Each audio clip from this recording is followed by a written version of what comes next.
आप सबने महाभारत के महायोद्धा अश्वत्थामा का नाम अवश्य सुना होगा। अश्वत्थामा को भी चिरंजीवियों में से एक माना जाता है।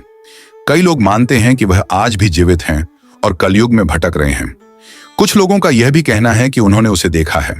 कुछ स्थलों पर उसकी उपस्थिति होने की खबरें भी अक्सर आपने सुनी होंगी। क्या सच अश्वत्थामा का अस्तित्व आज भी है? अश्वत्थामा के बारे में जितना आपने सुन रखा होगा वह उससे कहीं अधिक शक्तिशाली थे। आइए अश्वत्थामा के जीवन से जुड़े एक एक रहस्य को विस्तार से जानते हैं।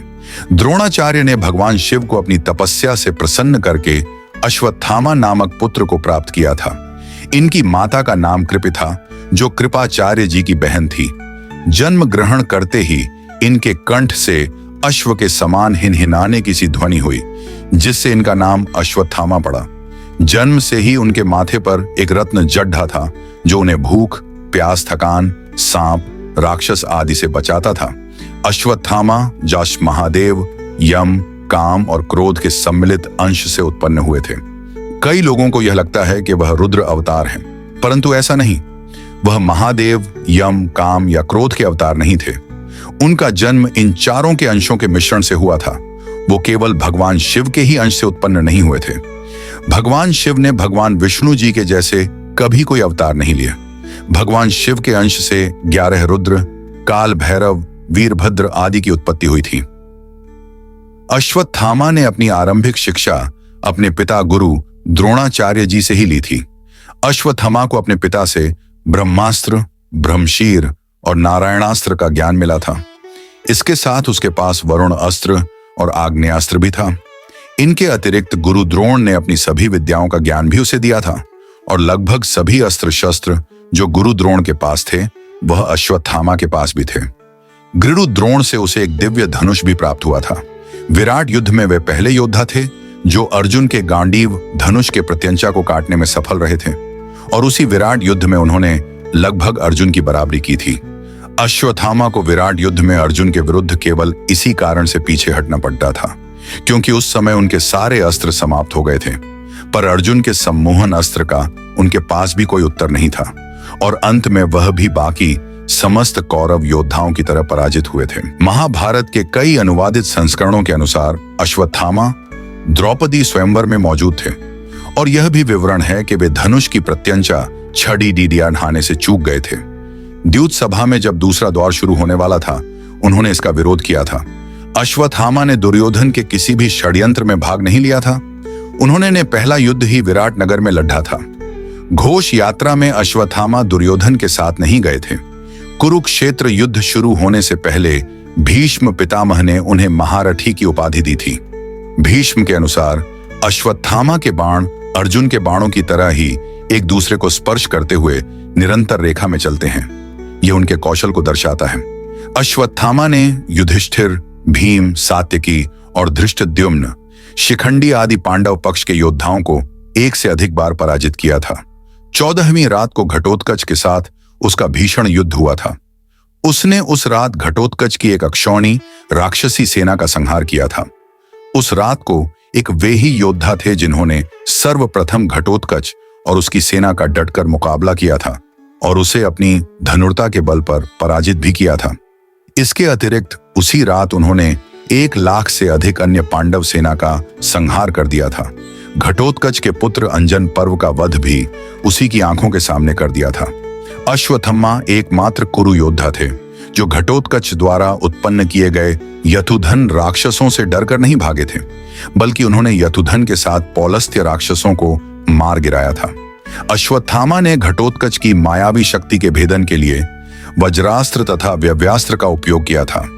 कुरुक्षेत्र युद्ध के 14वें दिन जब अर्जुन ने जयद्रथ को सूर्य ढलने से पहले मारने की प्रतिज्ञा ली थी, उसी दिन एक समय कर्ण अर्जुन के युद्ध में जब अर्जुन ने कर्ण को रथहीन कर दिया था, तो अश्वत्थामा ने कर्ण को अपने रथ में बैठाकर अर्जुन से कर्ण के प्राणों की रक्षा की थी।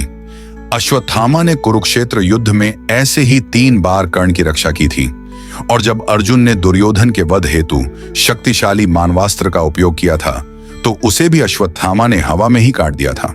अपने पिता गुरु द्रोण की छल द्वारा किए वध से क्रोधित हुए अश्वत्थामा ने कुरुक्षेत्र युद्ध के 15वें दिन पांडव सेना पर नारायणास्त्र चला दिया था, जिसने पांडव पक्ष को भारी क्षति पहुंचाना आरंभ कर दिया। तब श्री कृष्ण ने सभी को उस शक्तिशाली अस्त्र के आगे नतमस्तक होने की सलाह दी। तब वह अस्त्र शांत हुआ, पर तब तक उस अस्त्र ने कौरव सेना के बड़े भाग को नष्ट कर दिया था और 15वें दिन पुनः अश्वत्थामा आग्नेयास्त्र चलकर पांडव सेना की एक अक्षौणी सेना नष्ट कर दी थी।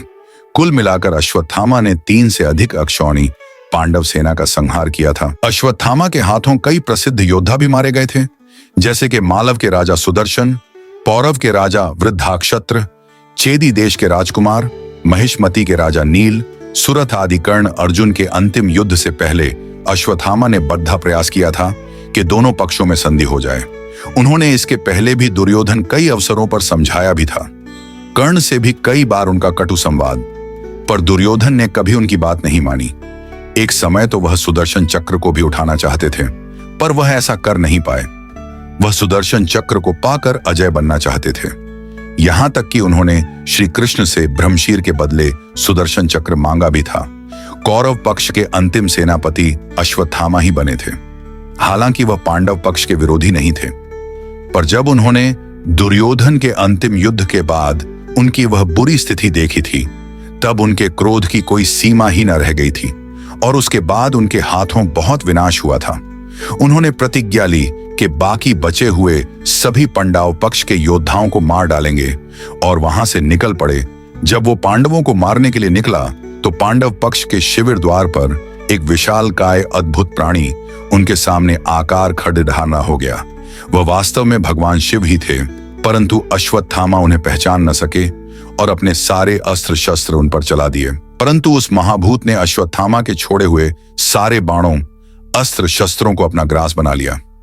तब विचलित होकर भगवान शिव की ही स्तुति करने लगे। भगवान शिव वहां प्रकट हुए। भगवान शिव ने अपने स्वरूप भूत उसके शरीर में प्रवेश किया और उसे एक उत्तम खड्ग प्रदान किया। भगवान का आवेश हो जाने पर अश्वत्थामा पुण्य अत्यंत तेज से प्रज्वलित हो उठा। वहां उसने धृष्टद्युम्न, शिखंडी, द्रौपदी के पुत्रों और कई अन्य लोगों का वध कर दिया था। अंत में जब वह और पांडव आमने सामने थे तो उन्होंने ब्रह्मशीर चला दिया। अर्जुन ने भी उसके उत्तर में अपना ब्रह्मशीर चलाया, पर तभी वेद व्यास जी नारद के साथ आकार उन दोनों महान अस्त्रों के बीच में आकार खड्डे हो गए और उन्होंने अर्जुन और अश्वत्थामा से अपने अपने अस्त्र वापस लेने को कहा। अर्जुन ने तो अपना अस्त्र वापस ले लिया, परंतु अश्वत्थामा ऐसा करने में सक्षम न थे। उन्होंने और भी बद्धा अपराध कर दिया। वह अस्त्र अभिमन्यु की पत्नी उत्तरा की गर्भ की ओर मोड़ दिया। यह एक निंदनीय, अशोभनीय और आपराधिक कार्य था, जिसने अश्वत्थामा के सारे अच्छे कार्यों को धूमिल कर दिया। श्री कृष्ण ने अभिमन्यु के पुत्र को जीवित कर दिया था और अश्वत्थामा के इस कार्य को सबसे बड़ा अधर्म माना था और अश्वत्थामा के उस रत्न को भी निकलवा दिया था। और इसके साथ ही श्री कृष्ण ने उन्हें श्राप भी दिया था कि वह 3000 वर्षों तक रिश्ते हुए घावों के साथ पृथ्वी पर एकांत में जीवन व्यतीत करोगे। और वह वहां से वन की ओर प्रस्थान कर गए थे। यह माना जाता है कि अश्वत्थामा कलयुग में भी जीवित है, लेकिन उनके बारे में कोई प्रमाणित जानकारी या तथ्य नहीं है कि वह कलयुग में किस किस से मिले हैं। कुछ लोक कथाएं और आज के समय में उपदेशकों के कथन के अनुसार अश्वत्थामा ने कुछ महान योगियों और संतों से मिलने का प्रयास किया है, लेकिन यह सभी कथाएं अधिकतर आधारहीन और अविश्वसनीय हैं। महाभारत के अनुसार अश्वत्थामा को श्री कृष्ण से 3000 वर्षों तक भटकने का श्राप मिला था। अश्वत्थामा का अंतिम बार उल्लेख उनका कामयक वन में व्यास जी के आश्रम में होने का किया गया है। बाकी उन पर कई किस्से, कहानियां और लोक कथाएं प्रचलित हैं कि उन्हें विभिन्न स्थानों पर देखा गया है, पर हम उस बात की पुष्टि नहीं करते क्योंकि हमें कोई प्रमाण नहीं मिला। विष्णु पुराण के 3 अंश अध्याय 2 में श्री प्राशर जी श्री मैत्रेय जी को बताते हैं कि अश्वत्थामा 7वें मनवंतर के 29वें महायुग में आगामी व्यास होंगे। फिर प्राशर जी मैत्रेय जी से सावर्णिक नाम के 8वें मनवंतर, जो कि आगे होने वाला है, उस समय दीप्तिमान, गालव, राम, कृपा, द्रोणपुत्र अश्वत्थामा, मेरे पुत्र व्यास और 7वें अराशय श्रृंग, ये सप्त राशि होंगे। इसका अर्थ है कि अश्वत्थामा 8वें मनवंतर सप्तऋषियों में से एक होंगे। जय श्री कृष्ण।